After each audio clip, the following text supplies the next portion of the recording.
প্লাছৰ সমূহ দখলক স্বাগতম জনাইছো। 18 নং মানাছ চেপাংগুৰিত দেখিবলৈ পাইছে ৰাজনীতি বঁটা আৰু চাৰিওফালে ৰাজনীতি নেতাসকলে নিজৰ নিজৰ কৰ্মত ইতিমধ্যে প্ৰচাৰত নামি যোৱা পৰিলক্ষিত হৈছে। সমান্তৰালভাৱে দেখিবলৈ পাইছে ভাৰতীয় জনতা পাৰ্টিৰ যিগৰাকী কেণ্ডিডেট তেখেতেও কিন্তু চুকে কোণে গাঁওসমূহত যায় কিন্তু তেওঁলোকে প্ৰচাৰ কৰা পৰিলক্ষিত হৈছে। আৰু ইতিমধ্যে দেখিবলৈ পাইছে ইয়াতে শনি মন্দিৰত আহি তেখেতে উপস্থিত হৈছে আৰু তেখেতৰ যি শনি মন্দিৰৰ দীৰ্ঘদিনীয়া যি সমস্যা আছিলে এই সমস্যা সমাধান কৰাৰ কাৰণে তেখেতক ৰাইজে বিচাৰিছে আৰু ৰাইজৰ পৰাই কিছু কথা আমি জানিবৰ কাৰণে চেষ্টা কৰিম। তাৰ আগতে যিগৰাকী সুভাষ চন্দ্ৰ বসুমতাৰী আছে তেখেতৰ হয়তো আমি কিছু কথা জানিবৰ কাৰণে চেষ্টা কৰিম, কিয়নো 18 নং মানাছ চেপৰাংগুৰিত যি ৰাজনীতি বঁটা আৰু সেই ৰাজনীতি বঁটাই কিন্তু তোলপাৰ কৰা পৰিলক্ষিত হৈছে বিভিন্ন ৰাজনীতি নেতাসকলৰ মাজত। ভাৰতীয় জনতা পাৰ্টিৰ কেণ্ডিডেট আছে, তেখেতৰ হয়তো আমি কথা পাতিম। পোনে পোনে আমি তেওঁৰ ওচৰলৈ যাব বিচাৰিছো। দাদা, প্ৰথমতে আপোনাক স্বাগতম জনাইছো। গাঁও আছে আৰু এই মাকৰা গাঁৱত আহি উপস্থিত হৈছে ভাৰতীয় জনতা পাৰ্টিৰ কেণ্ডিডেট আৰু তেখেতৰ পৰা আমি কিছু কথা আমি জানিবৰ কাৰণে চেষ্টা কৰিম, কিয়নো তাৰ আগতে এটা কথা ক'ব বিচাৰিছো, উন্নয়নৰ ক্ষেত্ৰত ইউপিএফএলৰ চৰকাৰৰ নেতৃত্বত কোনো ধৰণৰ কাম হোৱা নাই। তাৰ স্বৰূপ এটা কথা ক'ব বিচাৰিছো, বিপিএফৰ চৰকাৰ হ'ল, ইউপিএফএলৰ চৰকাৰ হ'ল। এই গাঁওখনত যি শনি মন্দিৰ আছে, আমি কেমেৰা পাৰ্চনক দেখাবৰ কাৰণে যত্ন কৰিছো। এই শনি মন্দিৰ হৈছে বাস্তৱ প্ৰমাণ আৰু এই অঞ্চলত কোনো ধৰণৰ উন্নয়ন হোৱা নাই। ইয়াই আচলতে শনি মন্দিৰৰ বাস্তৱ ছবি। আমাৰ সৈতে কেণ্ডিডেট আছে, তেখেতৰ এটা কথা পাতিম। দাদা, প্ৰথমতে স্বাগতম জনাইছো।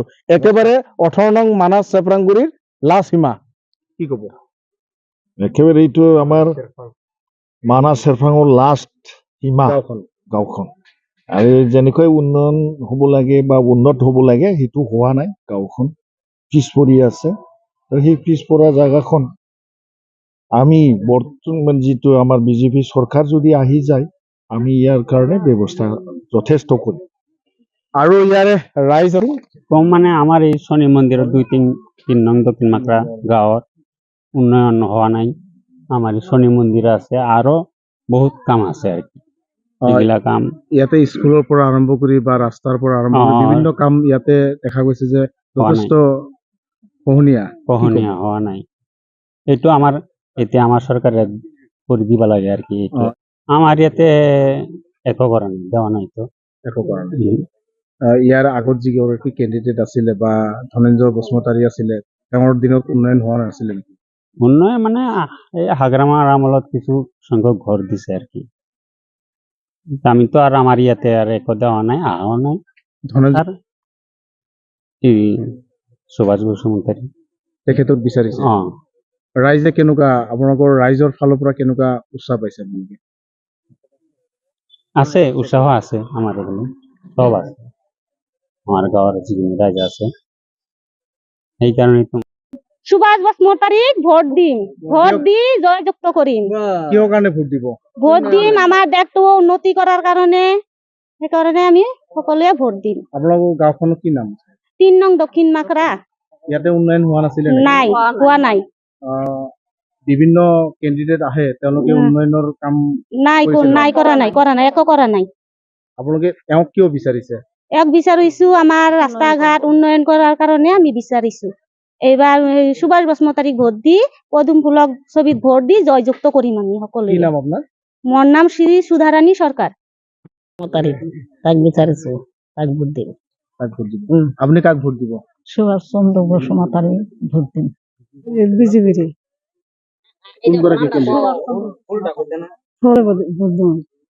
সুভাষ বসুমতাৰী, সুভাষ চন্দ্ৰ বসুমতাৰী। সুভাষ বসুমতাৰীক বিচাৰিছো। কিয় ভোট দিব তেওঁক? ফুলত তেওঁক ভোট কিয় দিব আপোনালোকে? কাম হোৱা নাই, তাৰ কাৰণে তেওঁক ভোট দিব। তাৰ কাৰণে ভোট দিব। সুভাষ বসুমতাৰীক ভোট দিম। কিয়ৰ কাৰণে দিব তেওঁক? ভোট দিব ওই যে আমাৰ এই গাঁওখনত কোনো উন্নতি হোৱা নাই, বিৰাট গৰিব। এই মন্দিৰ খানো হোৱা নাই, বস্তি খান বিৰাট দুখীয়া, এই কাৰণে ভোট দিম। উন্নতি হবার কারণে উন্নতি হবে। তারিখ ভোট দিম আমার রাস্তা ঘাট একো নাই পড়াশোনার স্কুল ইমান অসুবিধা আমার দুখীয়া বস্তু হয় বস্তিটো কাম চাম কৰি সবে হাজিৰা কৰি খায় একো সুবিধা নাই কোনো রকম কালি দলংটো হয়েছে ইমান দিন দলঙও নাছিল এই কারণে আমি এইবার এটাতেই ভোট দিম আমার সব মানুহগিলা ইয়াতেই ভোট দিব গাঁৱতো 1 নং দক্ষিণ মাকৰা এবাৰ আপোনালোকে কাক ভোট দিম বুলি ভাবিছে? এইবাৰতো আমি ভোট খাটাং আমাৰ সুভাষ বসুমতাৰী ডাঙৰীয়াক দিম আমাৰ পদুম ফুল বিহনে বিজেপিৰ কৰ্মী কৰ্তা বিহনে আমাৰ ইয়াতে থকাটো টান হ'ব বিজেপি অহাৰ পিছত আমি বহুতো শান্তিত আছো আমি ৰাতি টোপনি আহিব পৰা নাই ধন দাবী কৰিছে কিবা হৰতাল বহুতো অসুবিধা পাইছো যেতিয়া আমাৰ বিজেপিয়ে এখোজ ভৰি দিলে দুখোজ দিবই পৰা নাই এখোজ দেওয়াতে আমি বহুত শান্তিত আছো মোক কি দিব কি নিদিব ৰাইজক দিব সেইটো আমাৰ প্ৰাৰ্থীৰ কথা কিন্তু আমি এতিয়া শান্তিয়ে আছো শান্তিয়ে বসবাস কৰি আছো সুভাষ বসুমতাৰীক এই কাৰণেই ভোট দিম আমি সেই আমাৰ লোকাল মানুহ হয় মানুহটো ভাল আমাৰ দুখে সুখে সদায় আমাৰ লগত থাকে কিবা ৰাস্তা ঘাট আপোনালোকে চাইছে বেয়া আমাৰ ৰাস্তাটো পকা হোৱা নাই আমাৰ সুভাষ বসুমতাৰীক দিলে দৃঢ় বিশ্বাস এটা আছে আমাৰ ৰাইজৰ কাম কৰিব কি নাম আপোনাৰ? আমার নাম ভজন মণ্ডল চন্দ্র বসুমতারী আচ্ছা। ভোট দিন আমি এইবার সুভাষ চন্দ্র বসুমতারী ভোট দিম তাক ভোট দিলে আমার গাঁৱৰ বা ৰাইজৰ ভাল হ'ব আমাৰ ৰাইজৰ শান্তি আহিবৰ কাৰণে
নমস্কাৰ ডানিছ প্লাছৰ সমূহদৰ্শকক স্বাগতম জনাইছো আৰু এই মুহূৰ্তত আমি উপস্থিত আছো 18 নং মানাছ চেপ্ৰাংগুৰি আৰু ইতিমধ্যে দেখিবলৈ পাইছে ৰাজনীতি নেতাসকলে বিভিন্ন গাঁওসমূহত যাই তেওঁলোকৰ প্ৰচাৰ কৰা পৰিলক্ষিত হৈছে গাঁওসমূহত যাই বিভিন্ন প্ৰলোভন দিয়া পৰিলক্ষিত হৈছে বিভিন্ন ৰাজনীতি কথা কোৱা তেওঁলোকে পৰিলক্ষিত হৈছে বিগত 5টা বছৰে ইউপিপিএলৰ নেতৃত্বত ধনঞ্জয় বসুমতাৰীৰ নেতৃত্বত শাসনকালত যি ফফুলা স্বৰূপ দেখিবলৈ পাইছো তাৰ বাহিৰে এই অঞ্চলৰ যি উন্নয়নৰ কাম একো হোৱা নাই বুলি বিভিন্ন মানুহে ইতিমধ্যে অভিযোগ উত্থাপন কৰা পৰিলক্ষিত হৈছে আমাৰ সৈতে কেইবাগৰাকী ইয়াতে মহিলা উপস্থিত আছে তেওঁলোকৰ হয়তো আমি কিছু কথা আমি পাতিবৰ কাৰণে যত্ন কৰিম এওঁলোক ওলাই আহিছে পৰিৱৰ্তন বিচাৰি এওঁলোক ওলাই আহিছে ভাৰতীয় জনতা পাৰ্টিক ভাল পোৱাৰ কাৰণে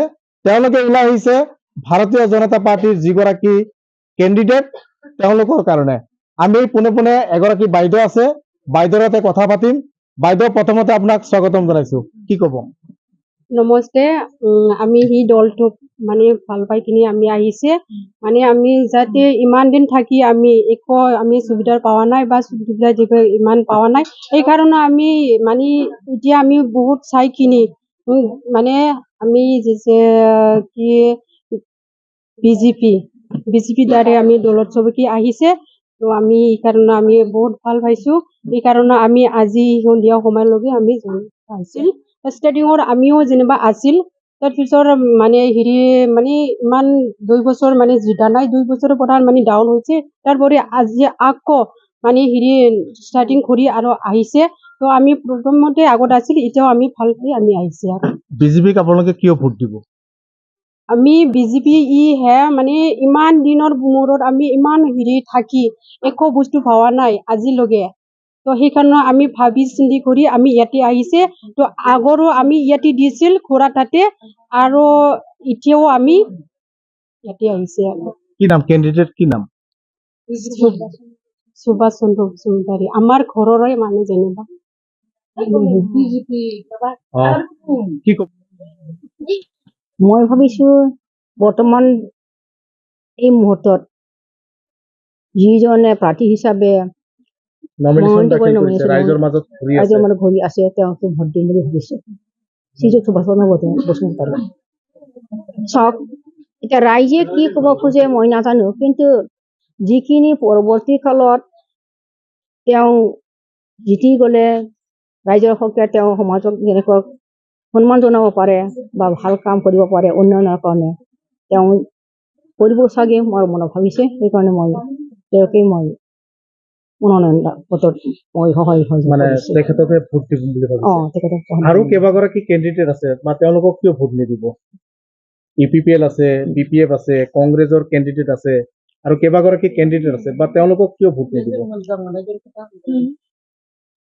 এইটো ক'বলৈ গ'লে বহুত সময় লাগে কিন্তু ৰাইজে যেতিয়া তেওঁলোকক এৰি যোৱা 5টা বছৰ বা ইয়াৰ আগমুহূৰ্তলৈকে যিখিনি তেওঁলোকক বা ৰাইজক সেৱা কৰিব লাগিছিল যিখিনি সময়ত তেওঁলোকে এই শাসনটো কৰি আছে চৰকাৰ হিচাপে যিখিনি দিব লাগিছিল তেওঁ লাগে মানুহবিলাকে কৈ আছে সমাজৰ মানুহবিলাকে ৰাইজে আমি কষ্ট কৰি ভোটদান কৰিও আমি যিখিনি মূল্য পাব লাগিছিল আমি নাপালো সেইকাৰণে আমি এই মুহূৰ্তত আজি আপোনালোকে কিমান গৰাকী মহিলা ওলাই আহিছে মানে যোগদান কৰিবৰ কাৰণে আজি 50 জনলৈকে এতিয়া আহি আছে হয় নিশ্চয়কৈ এটা কথা ক'ব লাগিব যে এই স্থানলৈ কেইবাগৰাকী মহিলা অৰ্থাৎ বড়ো জনগোষ্ঠী তেওঁলোকে ভাষা হৈছে বড়ো আৰু তেওঁলোকে অসমীয়া ক'ব নোৱাৰে তথাপিও চেষ্টা কৰিছে অসমীয়া ক'ব কাৰণে